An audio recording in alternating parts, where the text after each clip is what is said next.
날씨가 이제 뭐 거의 여름입니다. 자, 우리 저번 주에 정책 파트 했었죠? 정책 파트 했었습니다. 저번 주에 우리 뭐 배웠습니까?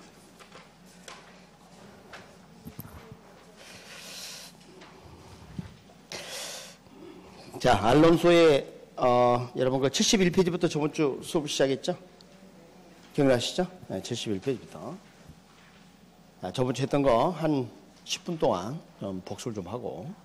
자, 저번 주에 했던 게 일단은 그 토지용 집약도라는 표현하고 토지에 대한 자본의 대체성, 토지에 대한 자본의 결합 비율 같은 뜻이라 그랬죠?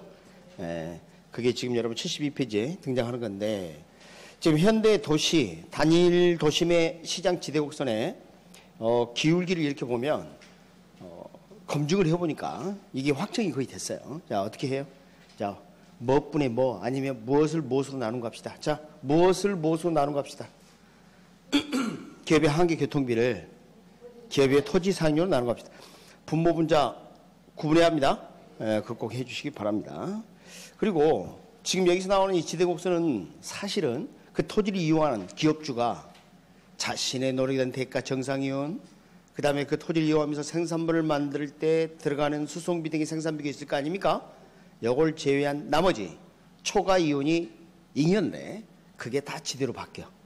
자, 덜 지불하고 토지를 이용하고 싶지만 경쟁이 일어나죠. 그래서 경쟁은 무엇을 소멸시킨다? 초과예요. 그래서 그 초과이 다 지대가 되는 거예요. 지금 이해하셨어요? 네, 그렇게. 그러면 도심일수록 초과이용 가능성이 더 커. 도심일수록. 그렇죠? 더 큰 업종이 들어와야 돼. 왜? 지대가 비싸니까. 지대가 비싸니까. 그래서 지대를 감당할 수 있는 능력이 있는 업종은 뭐예요? 상업용 토지용이죠. 상업용 토지용이 도심에서 나타날 수 있다. 이렇게 했습니다. 그리고 이제 하나 더 말씀드리면 교통체계 개선되면 주거입지는 어디로 이동한다고 예전에 배웠어요? 외곽이죠. 그와 마찬가지로. 그러면 상가나 우리 쇼핑센터나 이것도 외곽으로 간다는 거 아닙니까? 그래서 외곽의 예전의 토지 수준이 아니라 가격 수준이 높아졌죠. 그러니까 이용 주체별 단위 토지 사용량은 감소해 간다. 한 사람이 쓸 수 있는 토지량을 줄이고 대신 무엇을 쓸 수밖에 없다? 자본을 쓸 수밖에 없다. 자, 이렇게 해서 뭐 우리 시장론을 좀 어느 정도 좀 정리를 좀 했습니다. 그다음에 정책 파트를 좀 배웠었는데 우리 토지 물리량은 어떻게 할 수가 없다 그랬죠. 그래서 토지 문제 중에서 물리적 문제는 어떻게 해결할 수가 없다. 그래서 개발이나 매립 등의 경제적 이용으로 극복하자. 그래도 생기는 게 뭐예요? 집가구죠. 그래서 이 토지를 바탕으로 해서 우리가 주택이나 상가 등을 지어야 될 텐데, 자, 이 주택은 적어도 보급률이, 주택 보급률은 100%를 초과해야 한다. 물론 초과했다 해서 효율성이나 형평성 등의 모든 문제가 해결되는 것은 아니지만 그래도 그렇게 해야 한다. 그 다음에 우리가 이제 그 소득 분배 정도 이런 것을 판단하는 지표로 쓰는 것들이 좀 있었습니다. 혹시 기억나십니까? 진위계수, 슈바비 지수, 또 퍼러. 그래서 이건 클수록 좋지가 않다. 그 다음에 10분위 분배율 또는 5분위 분배율이라는 것도 있는데 이건 분배 정도를 나타내는 거기 때문에 클수록 좋더라. 이렇게 기억을 했어요. 그래서 이제 정부가 시장에 개입하는 가장 큰 이유가 시장이 제 기능을 못하기 때문입니다. 자, 시장이 하는 기능 중에 가장 중요한 기능이 자원 배분 기능이죠. 그러니까 비효율적 자원 배분이 일어났다. 그럼 정부가 개입을 해야 돼요. 자, 비효율적 자원 배분을 뭐라 했던가요? 네 글자로. 맞게 표현요. 시장 실패. 원인이 뭐예요? 규모의 경제 그 자체가 시장 실패를 일으키지는 않고 이게 독점을 낳았을 때, 오케이? 규모의 경제에 따른 독점이 생겼을 때, 그 다음에 공공재 특성은 뭐예요? 두 가지. 그것도 출제됐어요. 비경합성과 비배제성. 그 다음에 정보의 비대칭성. 또 외부 효과. 이렇게 네 가지. 그리고 자, 외부 효과란 대가 수급이 없는 걸 의미한다 그랬어요. 그래서 사회 유리한 작용을 가하는 걸 뭐라 하고? 외부 경제. 사회 불리한 작용을 가하는 것은 외부 불경제. 이렇게 했었죠. 그런데 시험에 가장 많이 나온 게 뭐냐? 자, 정의외부 효과 또는 외부 경제일 때는 시장에 맡기게 되면 소비 생산이 어떻게 돼요? 소비 생산. 그 다음에 외부 불경제. 자, 부의 효과는 시장에 맡기게 되면 어떻게 되고? 과대 소비 생산이 되더라. 그걸 꼭 기억해 주시기 바랍니다. 그리고 말입니다. 주거지역 외부에 유리한 작용이 있다면 그 주거지역의 수요는 증가하겠죠? 만약에 오염물질을 배출한 공장이 있다. 정부가 제재를 가하게 되면 공급은 감소하더라. 가격은 상승하고 정상화시키는 방법이었죠. 정부가 이제 시장에 개입하는 방법이 세 가지가 있지 않았습니까? 그죠? 네. 그래서 소유권 변경을 일으키지 않고요. 국토를 효율적으로 이용 관리하도록 하는 그런 제도 등이 있었죠. 그게 뭐예요? 토지 이용 규제. 그러니까 토지 이용 규제는 용도 지역 주기라든지 가구 분할 통지라든지 건축 규제라든지 각종 인허가라든지 이거 다 토지 이용 규제예요. 소유권 변경이 없는. 그리고 수요자나 공급자 역할을 하거나 시장의 기능의 일부를 인수해버린 게 있었습니다. 어머니가 어린이 풀장에 뛰어든 거. 그걸 뭐라 그래? 직접적 개입. 뛰어들지 않고 통제하는 방법이 하나 있었어요. 뭐 보조금을 주거나 규제를 하거나 뭐 그런 게 있었는데 그건 뭐라고요? 간접적 개입 이렇게 나눴었죠. 뭐 그런 부분 좀 기억을 그 구분하는 문제가 그럼 왕왕 출제된다는 겁니다. 그리고 아까도 말씀드린 바와 같이 용도 지역주 규제는 국토를 효율적으로 이용 관리하는데 최근에 출제되는 것은 이겁니다. 외부 효과. 자, 용도 지역주 규제는 외부 효과 문제를 해결할 수 있다. 세분화하면 부의 외부 효과를 차단시키고 정의 외부 효과를 인접시키는 외부 효과의 문제를 해결할 수 있다. 지역주 규제. 네, 뭐 그거밖에 안 나와요. 뭐 사전적 독점이 문제다. 경직성, 획일성, 지역 간의 형평성의 문제 거의 잘 출제되지 않습니다. 그거 좀 기억해 주시고. 토지운영제도는 정부가 토지를 사들이는 거죠. 직접적 개입이에요, 간접 개입이에요? 직접적 개입이다. 그런데 심각한 문제가 하나 있었죠. 뭐 장점, 단점 중에 단점 뭐가 있어요? 공공, 자유, 보유 상태에 두게 되면 뭐가 생긴다? 비공식 사실상 보여. 자, 눈을 껌뻑껌뻑 하면서 저 사람이 지금 무슨 이야기 한다냐 이런 표정은 아닌 거죠. 그래서는 안 되죠. 자, 그래도 들어본 적이 있는 것 같아요? 그러면 시험 볼 수 있어요. 왜? 우리 시험은 주관식이 아니거든. 다행이야. 객관식. 그러니까 지금 막 저가 말한 것처럼 막 팍 입에서 튀어나오고 이 정도까지 아니어도 돼요. 아니어도 막 8수 이상 맞아. 근데 본적으로 된 잊어먹으니까 계속 보셔야 돼요. 아셨죠? 그게 좀 문제죠. 그 다음에 이제 개발권 양도제도 이것은 우리나라가 시행하고 있다, 안 하고 있다? 안 하고 있다. 이것도 일종의 토지 이용 규제의 어떤 성격을 갖게 되는데, 자, 우발 손실로 우발 이익을 보전 또는 보상하는 데 쓰인다. 정부의 재정 지출이 일어난 것도 아니고 말이죠. 그죠? 그래서 뭐 그 정도면 되겠습니다. 그래서 우리가 이제 주택 정책을 다루게 됐는데 저번 주에 그 중에서 이제 출제가 좀 많이 되는 게 임대료 규제와 임대료 보조입니다. 여러분 분양가 상한제도 규제인데 상한제죠? 임대료 규제도 상한제예요. 낮은 것을 설정해야 한다. 저번 주에 임대료 규제까지 공부했죠? 그래서 그놈하고 임대료 보조 이 둘을 비교를 좀 해야 합니다. 자, 임대료 규제 들어가겠습니다.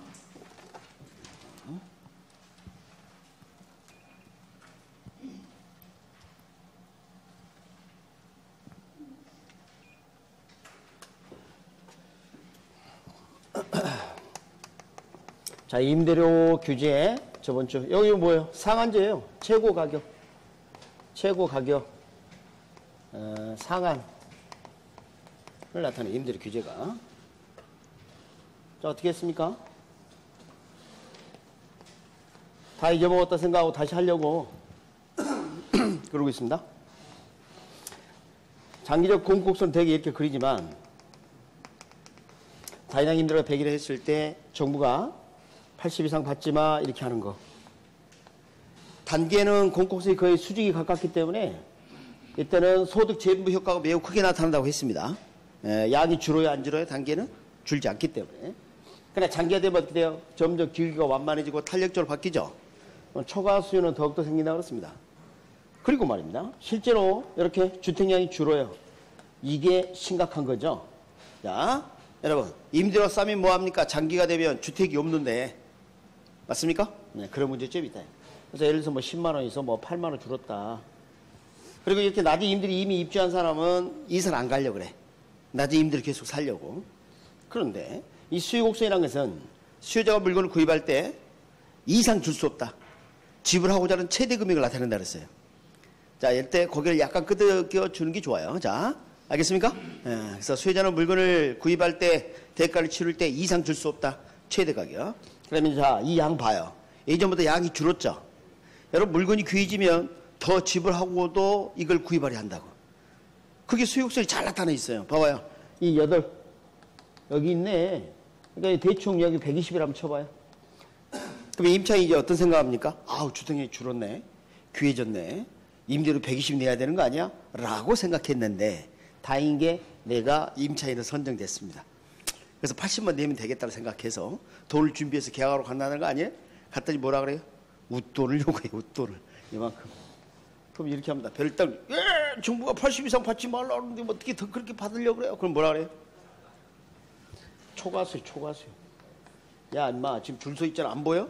선착순제 배급제 지금 추첨제할 판국이야. 그러면 그러네요. 그럼 새로운 임차인은 어때요? 정부가 개입하기 전보다 부담이 늘어나 버릴 가능성도 있죠. 그러니까 이건 장기적으로 시행하면 된다 안 된다? 안 된다. 여러분 어머니가 어린이 풀장에 뛰어든 게 직접 개입이라고 그랬죠. 어린이 풀장에 어머니가 뛰어든 것은 급한 일이 있기 때문에 급한 불을 끄기 위해서 뛰어들었어요. 거기 해결되면 나가야지. 계속 거기 수행하고 계시면 어린이 풀장이 아니라 어머니 풀장으로 바뀐다 그랬죠. 응? 그러니까 지금 여러분 공적 마스크 제도 이것도 마찬가지입니다. 문제 해결되면 정부가 더 이상 개입해서는 안 되는 거예요. 시장 논리에 맡겨야 되는 겁니다. 그러니까 이런 직접 개입은 그런 문제점이 있어요. 다시 한번 시장의 수요자 공급자가 자유분방하게 흥정하고 거래할 수 있도록 놔둬야 됩니다. 원래. 근데 문제가 생겼을 때 정부가 개입하는 겁니다. 그럼 이거 봐봐. 이것도 임대료 지나치게 비싸다고 생각해서 정부가 개입한 거 아닙니까? 분양가 상한제도 분양가가 너무 높다고 생각해서 투기 등이 많이 날 수 있으니까 개입한 거 아닙니까? 근데 그런 것은 장기적으로 하면 안 돼. 아니면 국소적으로 핀셋 규제 특정 지역만 한다든가 이렇게 해야 돼요. 그렇지 않으면 안 된다 이렇게 볼 수가 있어요. 자, 그 다음에 이제 중요한 게 하나 있어요. 만약에 높은 데 설정해서 올라가지 마 이런 일이 벌어지면 어떻게 될까? 예를 들어서 140 이상 받지 마 이렇게. 이때는 아무런 효과 없어요. 여기가 초과수니까 여기가 초과 공급이 생긴다고 생각하면 절대 안 됩니다. 이거 조심해야 합니다. 초과 공급 물론이고 초과 수요도 생기지 않아요. 아무것도 생기지 않습니다. 네, 자, 지금 시장에서 100 팔고 있는데 야 140 이상 받지 마 그럼 뭐라 그래요? 아니 시장에서 물건을 지금 100원에 팔고 있는데 정부가 가지고 그거 얼마 팔고 있어? 100원에 팔고 있는데요. 그거 말이지 145 이상 받지 마. 웃기잖아. 그러니까 지금 우리 최저임금 문제 같은 경우는 높은 데 설정해서 내려가지 마 이런 제도를 취하는 게 최저임금 문제인데 이것은 임대료 상한 임대료 규제의 최고 가격입니다. 이게. 그렇죠? 그러니까 이것은 상자나 고자를 보고 높은 데 설정한다 생각하면 절대 안 됩니다. 제가 저번 주에 여기다가 뭐라고 적으라 그랬죠? 뭐라 적어놨어요 거기다가? 낮은 곳에 임하소서. 이렇게 하세요. 이렇게 높은 데 설정하면 아무리 효과 없다는 사실 잊지 마시기 바랍니다. 자, 오늘은 저 임대료 규제가 직접 개입이라면 용돈 주는 것 같은 어머니가 어린이 풀장 밖에서 임대료 보조하는 거 이거 좀 보도록 하겠습니다. 자, 임대료 보조는 사실 이제 수요축 보조하고 공적 보조로 나누는데요. 별말이 없는 한 수요축 보조예요. 그래서 뭐 공적 보조가 하나 더 추가로 적혀 있지만 실상 거의 쓰이지 않는다. 수요축 보조를 크게 이렇게 둘로 나눌 수가 있습니다. 첫 번째 가격 보조 또는 집세 보조. 현실적으로 대부분이 가격 집세 보조를 취하고 있다 보니까 이 가격 집세 보조를 임대료 보조라고 이렇게 해서 출제를 하는 경우가 많아요. 실제로는. 그래서 보통 임대료 보조 그럼 요걸 이야기를 좀 합니다. 일반적으로 임대료 보조 그럼 요거 왜 그런지 좀 이따 알게 돼요. 그다음에 여기가 이제 현금 보조, 소득 보조 이렇게 이제 둘로 나눌 수가 있어요. 그래서 뭐 가격 보조, 현금 보조 이렇게 많이 합니다. 이렇게. 그래서 지금 여러분 교재에 뭐라고 적혀 있을까요? 여기는 뭐라고 되어 있냐면 임차인에 한해. 여기는 임차와 직접 관계없이 그렇게 되어 있죠? 자, 저를 봅니다. 제가 피자를 먹고 싶어요. 원래 피자 즐겨 먹진 않지만 피자가 갑자기 먹고 싶어졌어요. 그럴 때도 있지 않겠습니까? 2만 원짜리 피자 한 판을 먹고 싶은데 가진 돈이 1만 원밖에 없어. 그럼 피자를 사 먹을 수가 없잖아요. 그런데 보조 받습니다. 자, 이분이 학원 앞에 있는 피자 가게에 10,000원 할인 쿠폰이 있다면서 저한테 줍니다. 사 먹을 수 있겠죠? 예. 근데 말이죠. 눈이 또 마주치. 저분이 선생님 피자 사 드세요라고 현금 10,000원 이렇게 주시는 거야. 그럼 그 돈하고 내 돈 10,000원 더해서 또 사 먹을 수 있겠죠? 사 먹을 때는 차이가 없어요. 안 사 먹을 때가 문제야. 그 쿠폰은 피자 사 먹는 거 말고 다른 용도로 쓸 수가 없죠. 저 10,000원은 이런 데 쓸 수 있다만 이런데. 그러니까 여러분 둘 중에 어떤 걸 좋아해? 아, 요걸 좋아해?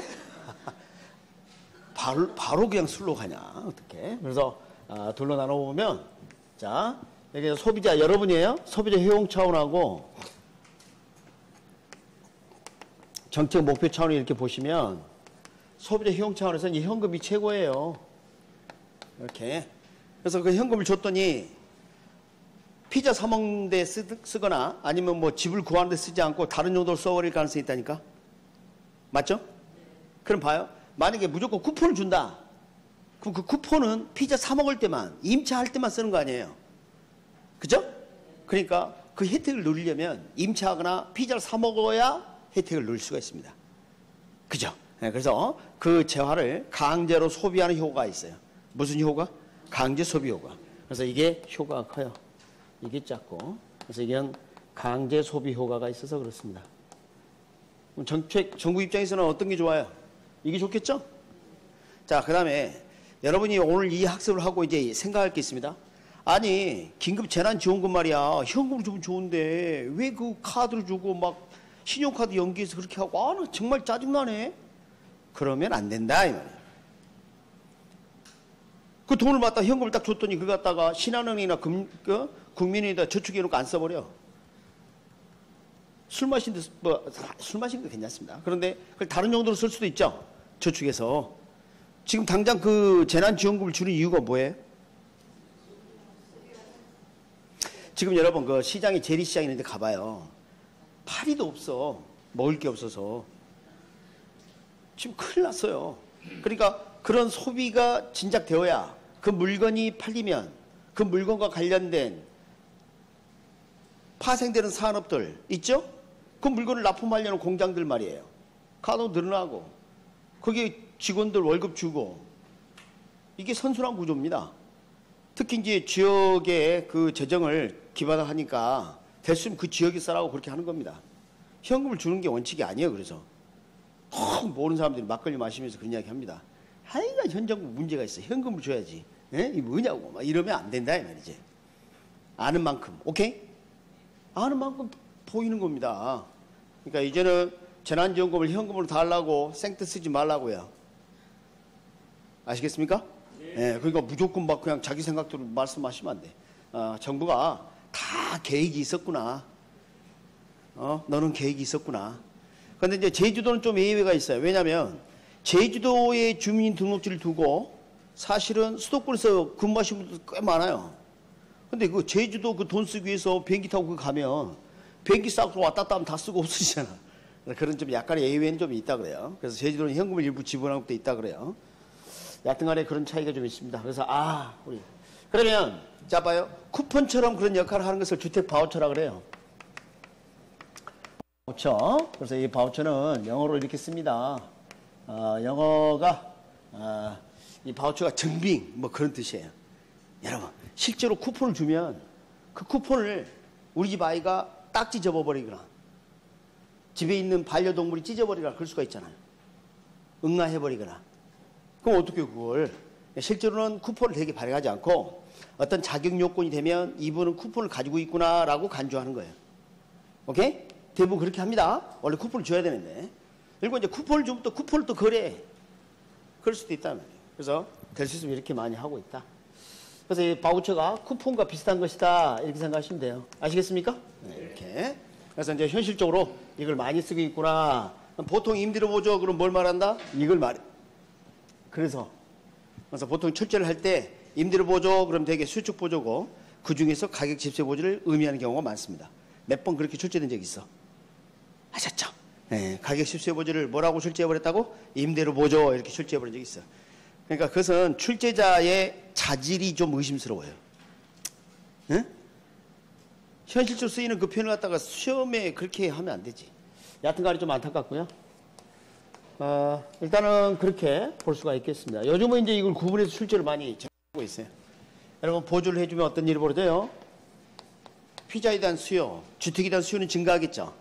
우리가 수요가 증가하면 살 사람이 많아지면서 가격이 상승한다고 배웠는데, 그렇습니다. 처음에는 가격이 상승할 수 있는 문제점이 있어요. 그러나 시간이 지나면, 임대주택이 돈이 된다.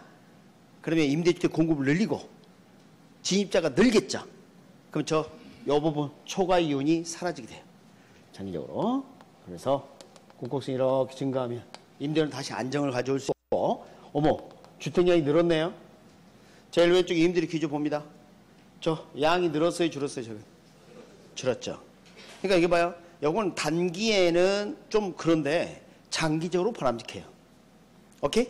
장기적으로 바람직하다. 장기정적으로 이게 더 바람직하다. 자, 공급 보조는 뭐 현실적으로 뭐 좀 쓰기가 좀 곤란한 게 좀 있어요.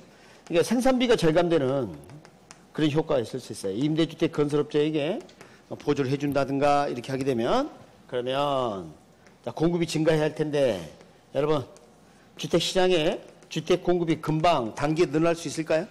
자고 일어났더니 뭐 아파트 단지가 하나 생기고 막 그러진 않죠? 그래서 공급이 증가하려면 시간이 좀 걸립니다. 장기에 공급이 이렇게 증가할 수 있어요. 그러면 임대료는 낮아지고 주택량도 늘고, 이것도 주택량이 느는 것은 맞네요. 맞죠? 네. 근데 이것은 특히 시비가 좀 있어요. 정부가 특정 기업에게 저렇게 보조를 해주면 말썽이 많아. 응? 우리 뭐 언론들이 가만히 있지 않아. 아니, 혹시 현 정부하고 무슨 친인척 관계 아닌가 막 이런 거. 어쩌다가 사돈에 8촌 걸렸다 그럼 끝장이야 이제. 얼굴 보지도 못한 사돈에 8촌인데 8촌한테 돈 지원했다 또 이런다니까. 그냥 8촌도 아니고 사돈에 8촌. 그래서 수익적 보조를 선호하고요. 그 다음에 정책 목표 달성 측면이 좋은 게 뭐라고요? 주택 바우처 제도.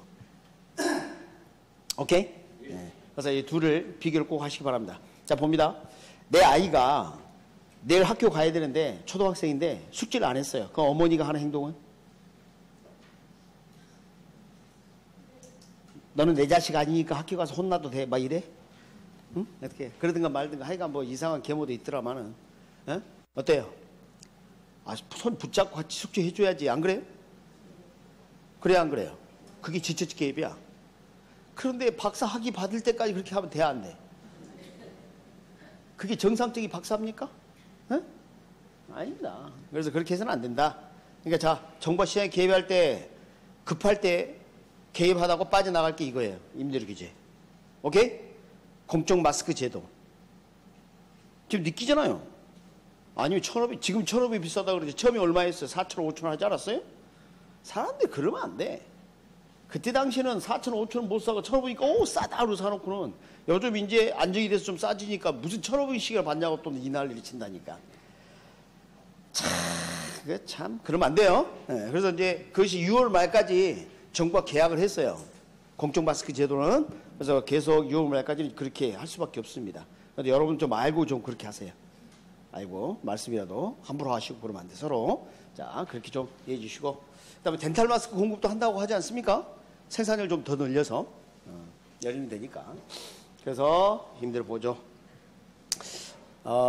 가격을 듣다 보니까 사실 부동산 학교는 가격을 듣지만 정부 정책의 어떤 측면들을 하나씩 좀 이해를 할 수 있는 그런 내용이 좀 있어요.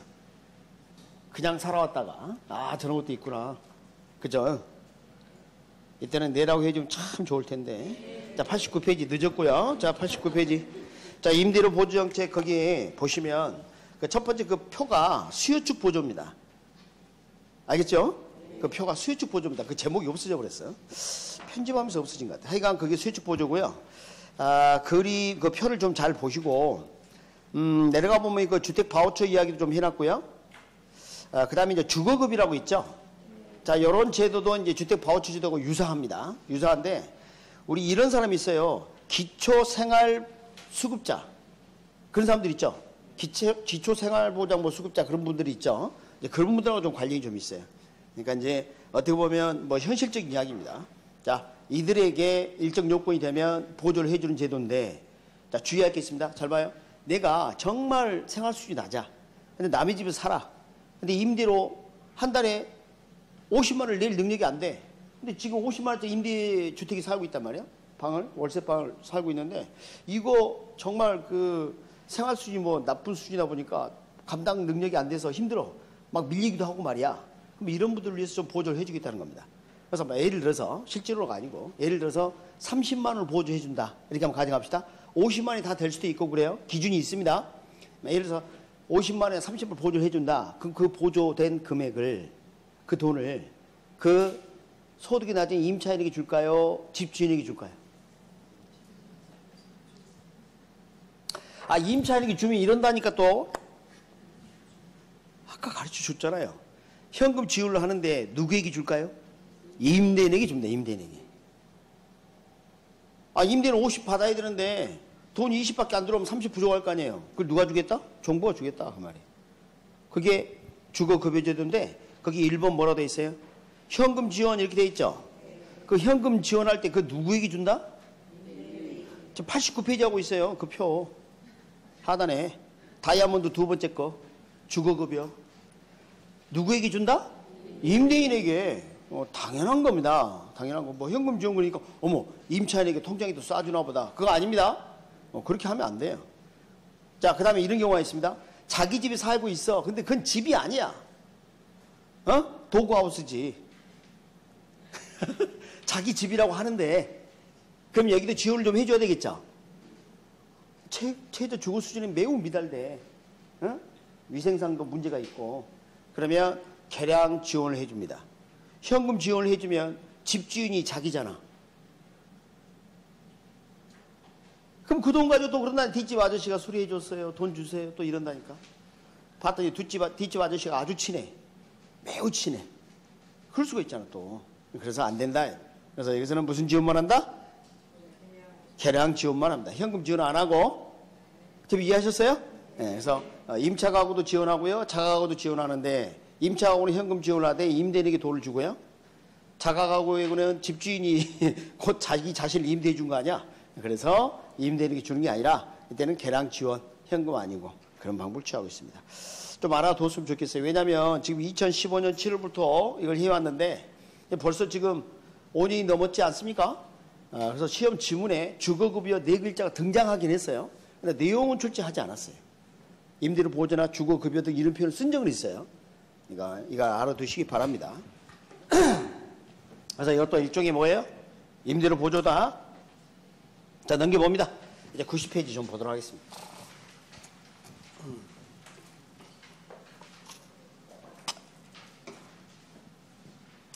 자, 거기 보니까 제목이 뭐라 돼 있나요? 임대주택. 임대주택 뭐예요, 아래? 공급정책. 시장에서 정부가 수요자나 공급자 역할을 하게 되면 직접적 개입이다, 간접적 개입이다? 직접적 개입이다. 그러니까 공급, 이거 직접적 개입입니다. 그럼 이제 머릿속 떠올려야죠. 직접적 개입은 장기적으로 하면 좋다, 좋지 않더라. 좋지 않더라. 그리 효과 얘기 나와요. 일부. 한번 보도록 하겠습니다. 먼저, 항상 시험 문제는 주어진 조건 이외에 다른 조건은 동일하다고 봅니다. 다시. 자, 임대주택, 공공임대주택을 공급한다. 이렇게 했을 때, 공공임대주택을 공급하다 했을 때, 그 이전에 이미 공공임대주택이 있는데, 또 공급한다. 이렇게 하면 말이 안 되는 거야. 그러니까 원래는 다 사적 임대시장만 있었는데, 정부가 저렴한 공공임대주택을 건설해서 공급하거나, 미분양 아파트를 매입해서 공급하거나, 이런 방법을 이제 최초에 시행한다면, 이걸 묻는 거예요. 아셨죠? 예, 다른 조건은 뭐 하더라 보고? 동의하다 보고 항상 잊지 마시기 바랍니다. 그럼 처음에는 사적 임대 시장이 이렇게 있었다가 새로이 이제 드디어 공공 임대 시장이 생긴 거 아닙니까? 공공 임대 시장. 여러분, 정부가 저렴한 공공 임대 주택을 공급해서 임차를 모집한다. 임대료 저렴하죠? 임대료 저렴.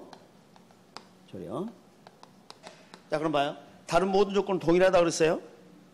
여러분, 사적 임대 시장이 질이 높고 여기는 질이 매우 낮고 그러면 상황이 안 돼. 질도 뭐 같고 평수도 같고 모든 조건이 동일하다 전제한다니까. 오케이? 자, 근데 여기 임대료가 저렴해. 저렴한 임대료. 여러분 임차인이라면 어디 가서 살래요? 여기 살려고 그러지. 이동합니다. 그러면 수요가 감소. 여러분, 수요 감소 어떻게 기회라 그랬어요, 제가?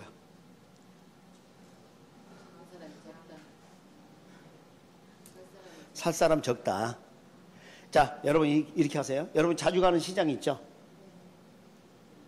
시장이 안 가요? 그 할인마트 있는 데 말고, 그 먼 플러스, 먼 마트 그런 데 말고, 그냥 재래시장 그런 데 좀 가는 데 있어요, 혹시?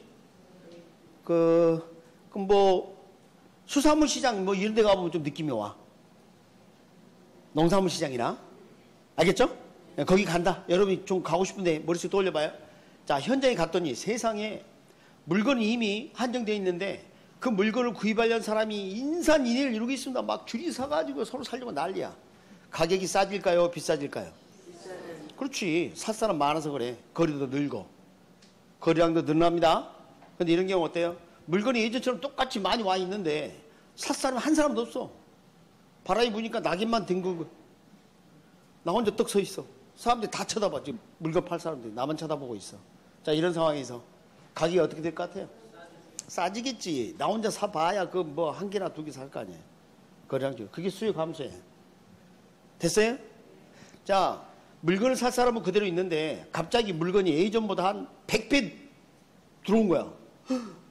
그러니까 뭐 횟감들이 바닥이 널려가지고 뭐 너무 많아서 밟고 지나다니고 막 이런 상황이야. 그럼 공급 증가해요. 물건이 흔하다, 귀하다? 흔하다. 가격은 하락하고 거래량은 증가하겠지. 그게 공급 증가예요. 근데 봐요. 이번에 횟값이 들어왔는데 수산물 시장에 광어 한 마리. 한 달 동안 광어 한 마리 잡혔대. 그거 가격이 어떻게 될 것 같아요? 싸죠, 비싸죠? 귀해지니까 비싸지지. 뭐 어디 두 배만 되겠어요? 더 비싸지?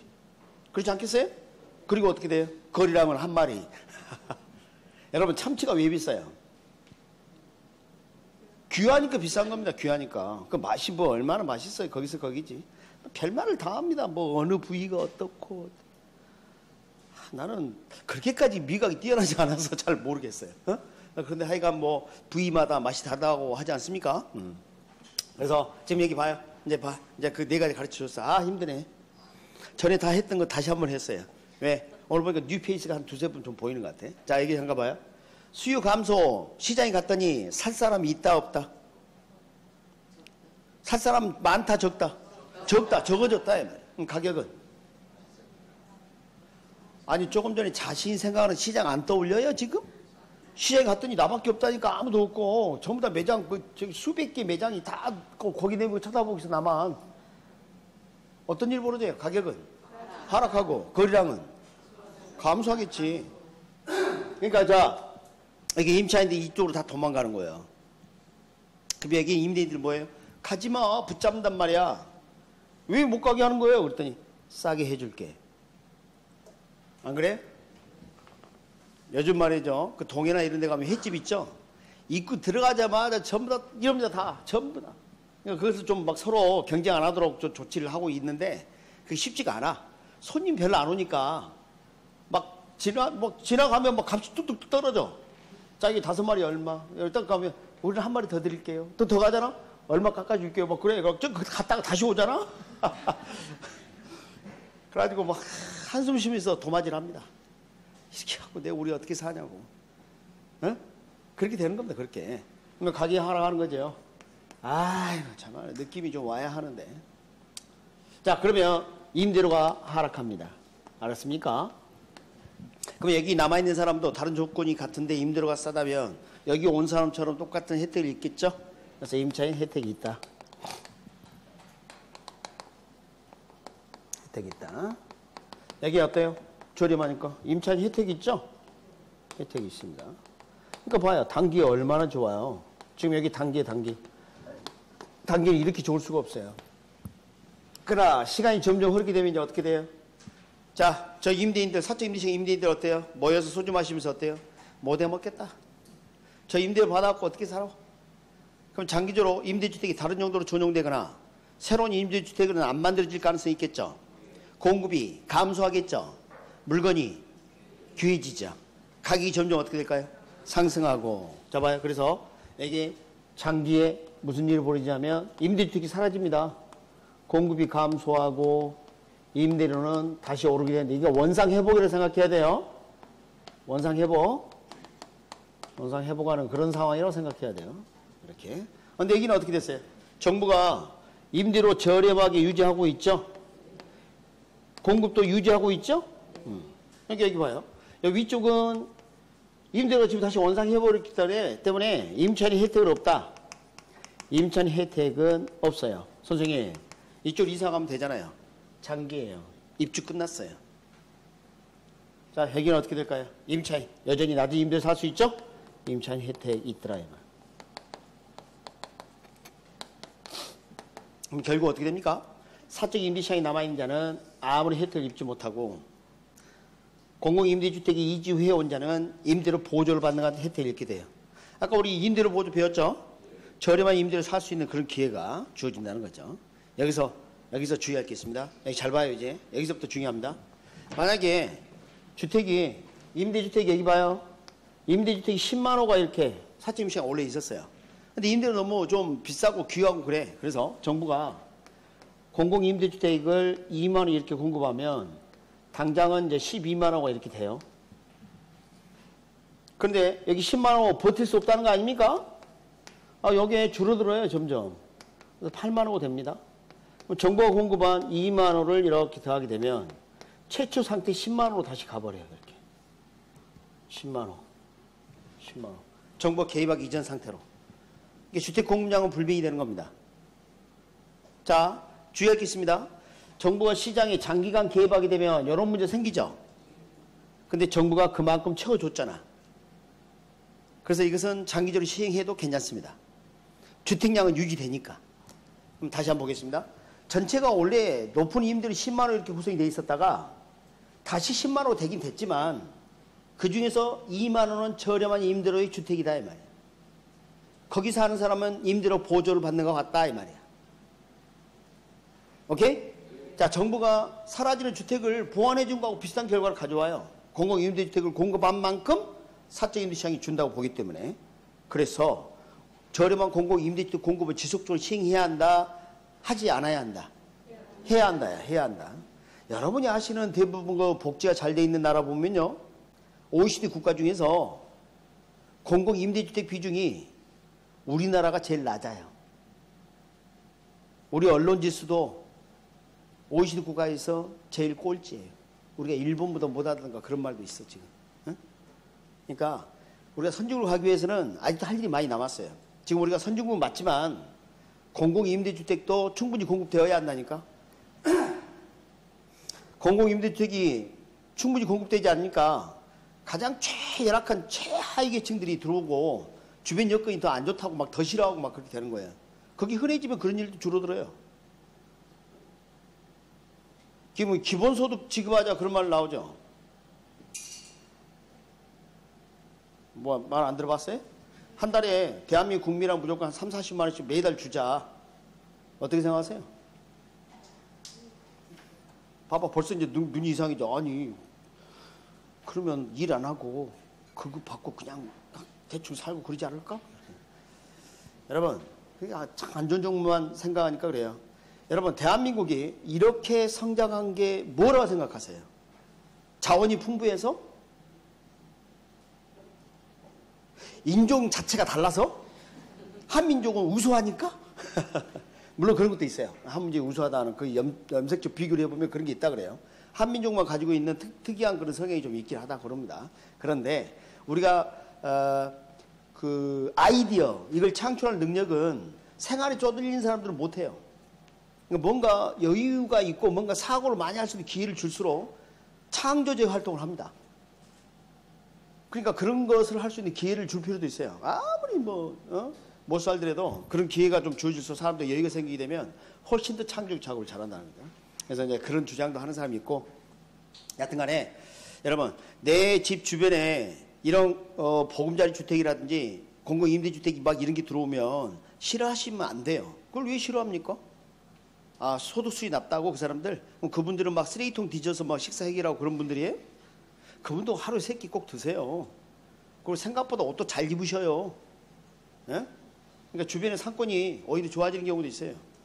그래서 뭐 저 수도권에 자기 아파트 가격이 떨어진다고 자꾸 불평하고 그러는데 실제로 떨어진 사례가 없어. 누가 그래 떨어진다고. 아파트가 안 떨어진다니까. 그런 사례가 있으면 뭐 말을 해봐라고. 근데 이런 이야기는 합니다. 그 학교 갔더니 말이야. 응? 무슨 아파트 모여라. 무슨 아파트는 저리 가. 애들이 그것을 알아서 그렇게 했을까요? 부모가 그런 말을 해서 그럴까요?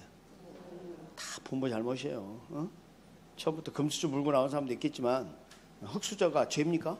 그래서 그래서는 안 된다. 제가 사회 이야기 한번 해드렸었죠. 사회. 사회란 말이 중요해. 그래서 여러분, 내가 소득수입이 높고 재산이 많고 뭐 사업을 하다 보니까 돈을 많이 벌어. 그러니까 내가 부자야. 그래서 나는 세금을 많이 내. 그런데 말이야, 대한민국 국민이 약 40%는 세금 한 푼 안 낸 사람이라니까. 근데 저 사람들이 재난지원금 100만 원씩 받아가는 거 참을 수가 없다며. 50만 원 받는 참을 수가 없다. 내 세금들이 다 뺏어갔다. 뭐 그런 주장할 수 있죠? 아니야? 맞잖아요. 그럼 한번 생각해 봅시다. 그분은 모든 재산 짊어지고 무인도로 가세요. 그냥 근계도 가져가시고 그 혼자 살아봐요. 그 돈 벌 수 있어요? 아닙니다. 절대 그렇지 않습니다. 그게 인간이에요. 사회적 동물이에요. 그러니까 내가 잘 사는 것은 주변 사람의 노력이 나에게 왔기 때문이에요. 그런 역할을 안 해주면 안 돼요. 혼자서 볼펜 만들어서 어떻게 삽니까? 혼자 자동차 어떻게 만들 거예요? 그 기아나 현대자동차의 그 노동자들이 자동차 조립 안 해주면 여러분이 좋은 차 제네시스 어떻게 타고 다닙니까? 그래서 그게 필요합니다. 그래서 이런 부분 지금 제가 뭐 정치적 의사결정과 또는 정치적 판단을 이야기하는 게 아닙니다. 뭐 그런 그 정권 관련 그런 게 아니고 선진국일수록 생각보다 공공임대주택 비중이 높다는 겁니다. 근데 그게 저는 맞다고 봐요. 그래서 결국 임대주택이 10만 원 필요한데 그 중에서 저렴한 임대주택이 2만 원과 그 구성을 이루게 되고 그 사람들은 마치 임대료 보조를 받는 것 같은 혜택을 입게 되더라. 그리고 주택 공급량은 어떻게 되고요? 일정해지고 그 이유가 뭐 때문이고 그 이유가 뭐예요? 정부가 임대주택 공급한 만큼이 있기 때문에 그래요. 그죠? 이게 유지되고 있으니까 이렇게 볼 수 있겠습니다. 재밌었는가 모르겠어요. 임대주택 공급정책도 출제가 됐습니다. 출제됐는데 몇 번 출제됐냐면요. 30여 년 동안 한 번 출제됐어요. 한 번. 자, 91페이지 부동산 조세정책. 또 안 나온다 그러지 마세요. 그러시면 안 돼요. 자, 이제 조세정책 들어갑니다. 이거 재밌어요. 뭐 안 재밌는 게 있었어요? 학교는 중에? 응? 학교는 중에? 자, 이제 뭐 오늘 이제 뭘 또 다룰 거라면요. 봐요. 어떤 사업자가 세금을 100만 원 갖다 냈다? 세금을? 그럼 그 세금을 자신이 100만 원 갖다 냈으니까 자신이 다 부담했다고 생각할 가능성이 있겠죠? 아니라는 거야. 그렇지 않을 수 있다는 겁니다. 그 사업자 말고 여러분들이 그 관계돼서 세금 낸 거 일부 부담된 게 있다니까요. 그게. 그래서 사회라는 게 필요한 거예요. 그래서 뭘 배울 거냐면 조세의 정가와 귀착 배우겠습니다. 조세의 정가와 귀착.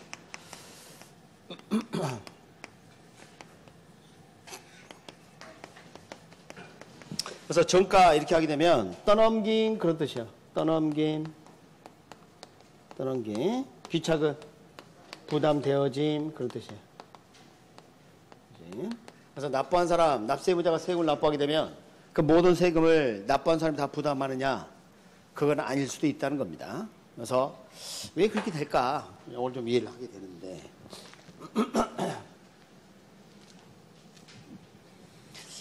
먼저 여러분이 그 학습의 땡을 좀 점검을 좀 할 게 있습니다. 제가 그림 그리다가 쉬는 시간 가지면 지우시면 안 됩니다. 이제 여기서부터요. 여기는 저기는 지워도 되는데.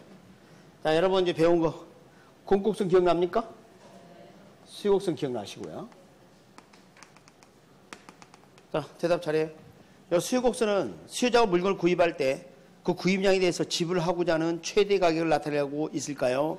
최소 가격을 나타내고 있을까요? 이 높이가. 가격이. 무엇을 나타내고 있다? 지불하고자 하는 최대 가격입니다. 최소 가격은 공짜인데요. 물건 살 수가 없어요. 그러니까 최대 가격이란 말은 또 무슨 말이냐면 내가 지불한 다음에 이상 줄 수 없다야. 여러분 마스크 암이 귀하지만 마스크 4,000원, 5,000원 그래. 10,000원, 20,000원 이거 이해한다 이 말이야. 근데 1,000만 원 달라면 주시겠어요? 차라리 그 돈을 내가 만들지? 안 그래요? 그러니까 내가 준다면 이 이상 줄 수 없다, 야. 그럼 얘기는 뭐예요?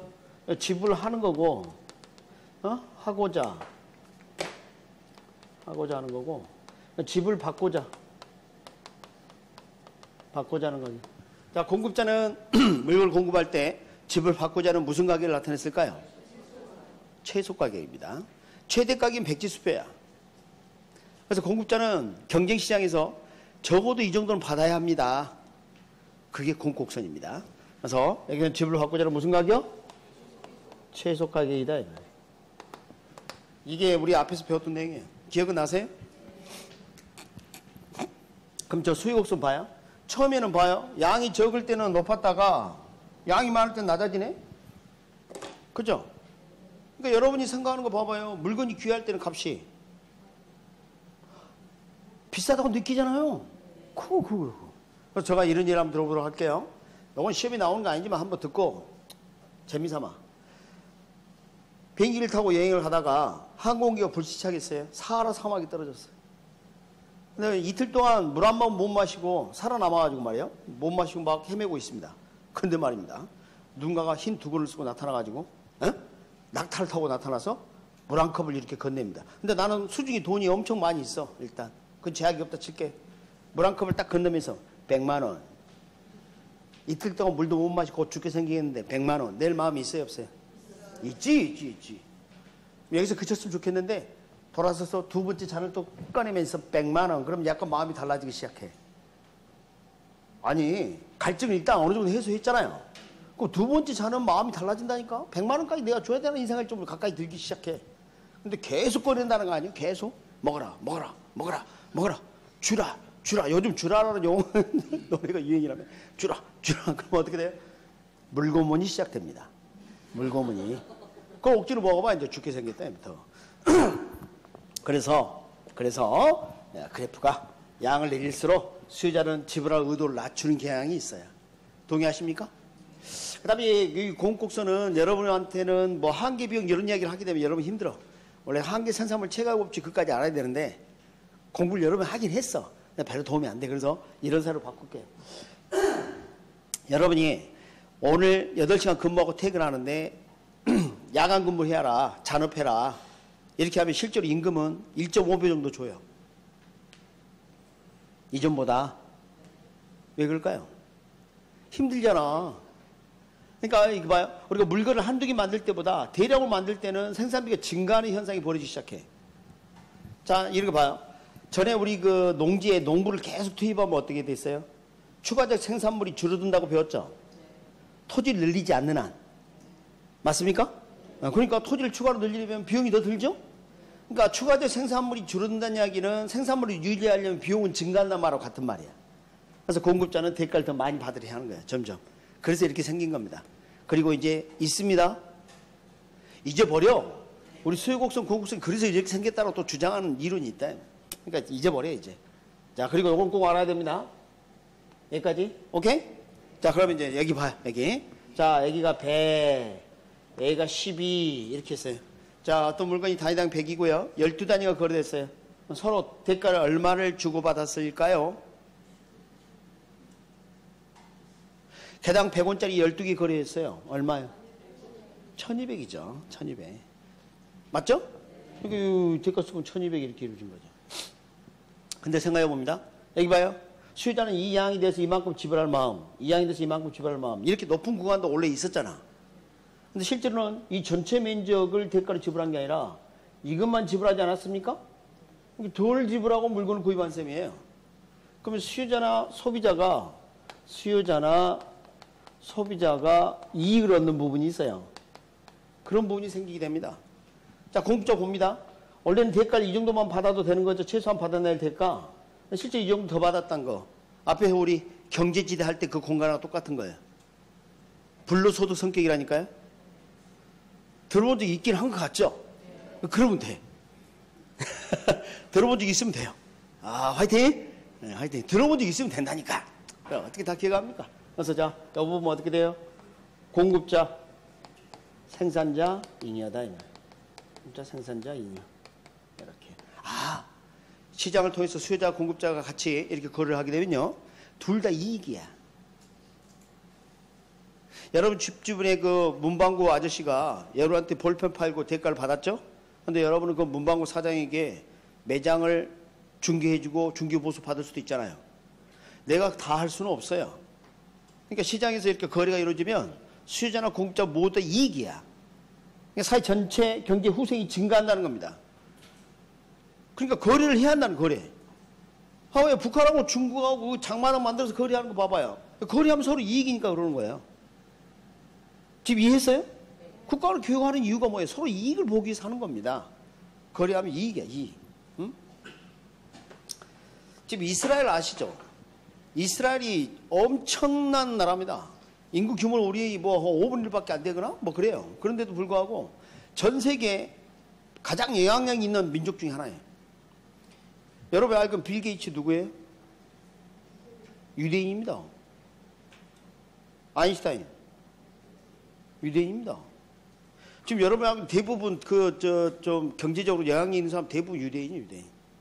대단한 나라예요. 대단한 사람들이에요. 근데 그 나라하고 우리가 이번에 FTA를 체결했어요. 선진국도 다 그거 못하는데 이스라엘은 우리를 수준 높은 나라로 챙겨준 거야 거의. 둘이 관세를 완전히 없애겠다는 거 아니에요? 이스라엘도 우리하고 좀 비슷한 느낌이 좀 드나 봐. 아, 저 정도면 우리가 한번 깜이 되니까 한번 해볼까? 그러고 둘이 FTA 했다니까. 그럼 서로 교역하면 서로 이익이죠.